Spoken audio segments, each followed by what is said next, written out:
Hi, welcome to the High Desert Yarn YouTube channel. My name is Joanna, and today we are working up the border of the Desertscape blanket. So here is the example of how much I've done so far on the border, and let's start walking through how we're going to start this. So I'm going to bring over my the last row of my blanket, which is right here, and you can tell that this is where I ended the blanket, and I've cut off my main color yarn. And what you're going to do is you're going to go ahead and attach your contrasting yarn, your color contrasting yarn, to this corner stitch right here. You can do it with just like a slip stitch, or you can create a slip knot and start there. I think I just picked mine up. So we'll go ahead and start there, and then what we will do is we'll start on this side of the blanket, the row side, and we'll just evenly single crochet in each stitch down and around all four sides. And just to make note, you will need to be putting, you can see it here, 3 single crochets into each corner. So just whenever you get to a corner, place 3 single crochets and keep going along the other side. And then at the end of the first round, you'll be putting 3 single crochets into the last stitch. So start there, and then I will show you how to do this really pretty boxed bead stitch. Now, if you don't love this border, there are so many other borders for blankets you could do. You could just keep it a nice simple single crochet and then do a double crochet on top, or I even thought about doing a cross double crochet and then doing another single crochet on top of that cross double crochet. But I chose this one because I don't know, I just really like it, and it's pretty. So here is how we're going to do it. So I'm working on the bottom edge of my blanket. That's why you can see section 1 right here.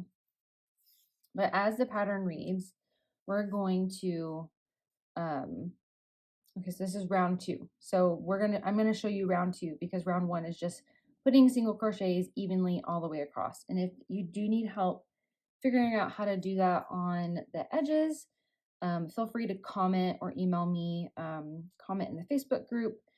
And so it just takes practice. And my biggest tip is to, on these color block sections, each row should have 1 single crochet in it. So these are 20 row sections, so you should have 20 stitches here. But on these textured sections, you just kind of have to do your best to make it as even as possible, so it doesn't get too wrinkly, like stretched out this much, or pulled together. So just work up a section, take it back, look at it. If you're happy with it, then you can move on with the rest of the border. Okay, so we're working up round 2. So round 2, you're going to be starting obviously at your corner, but we'll be doing a half double crochet in the next stitch. So yarn over, insert your hook into the next stitch, yarn over, pull up a loop, yarn over, pull through all 3 loops on your hook. So 1 half double crochet.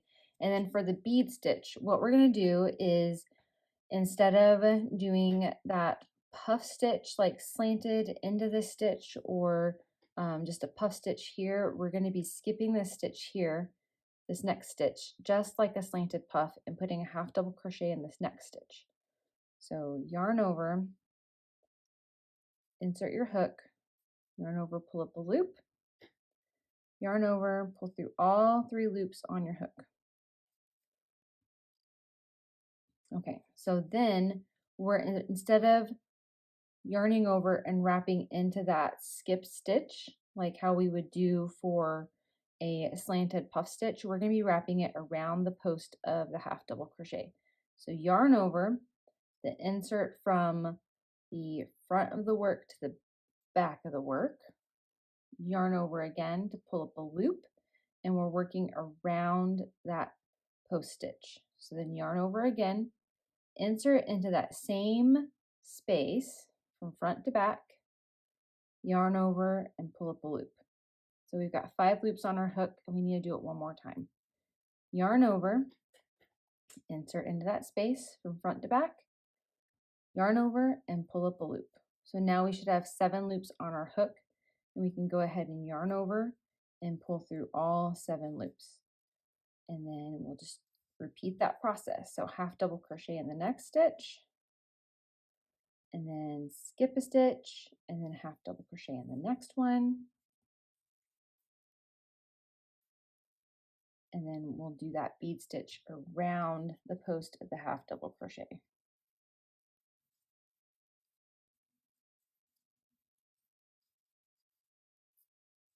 And then I always like to think of doing the half double crochet that kind of closes it in, but that's how we get this kind of boxed bead stitch look.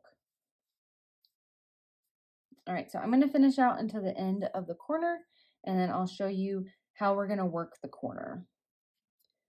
Okay, so I'm nearing the corner. I've got 2 stitches until I get to the actual corner. So what we're going to do is that since I ended on a half double crochet here, I'll just do one more bead stitch in these last 2 stitches.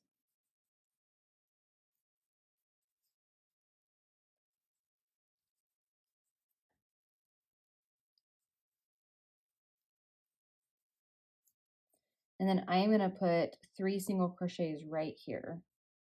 Or sorry, my mistake, 3 half double crochets. And then that will help round out the corner. 1, 2, 3. And then just to keep how I came into the corner symmetrical with how I'm coming out of the corner, I'm going to go ahead and make my bead stitch right here. So I'm going to skip a stitch, do my half double crochet, and then bead stitch around the post of that half double crochet.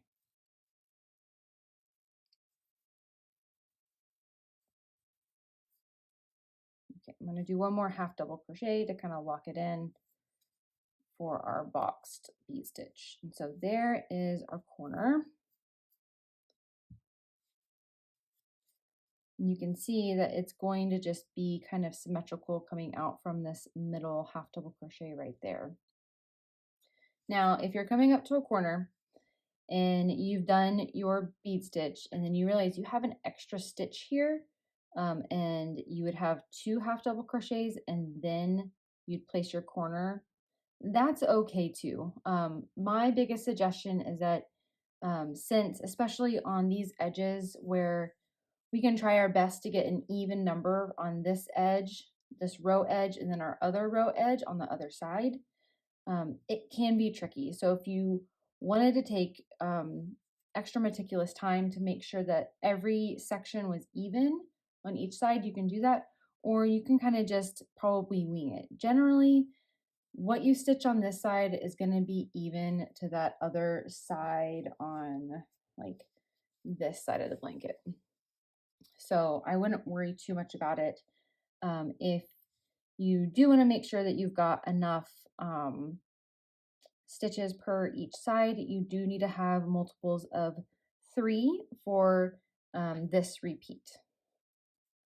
Okay, so there you have it. I can't wait to finish out the rest of this border and get my blanket finished and some final pictures. Thank you so much for following along with this tutorial. I hope it's been helpful. I hope you've really enjoyed the Desertscape blanket. I have had such a pleasure and a joy to design it and work it up with you over these last 2 months. So thank you so much for joining in and watching. Please like and subscribe to see what I'm doing next. Bye, y'all.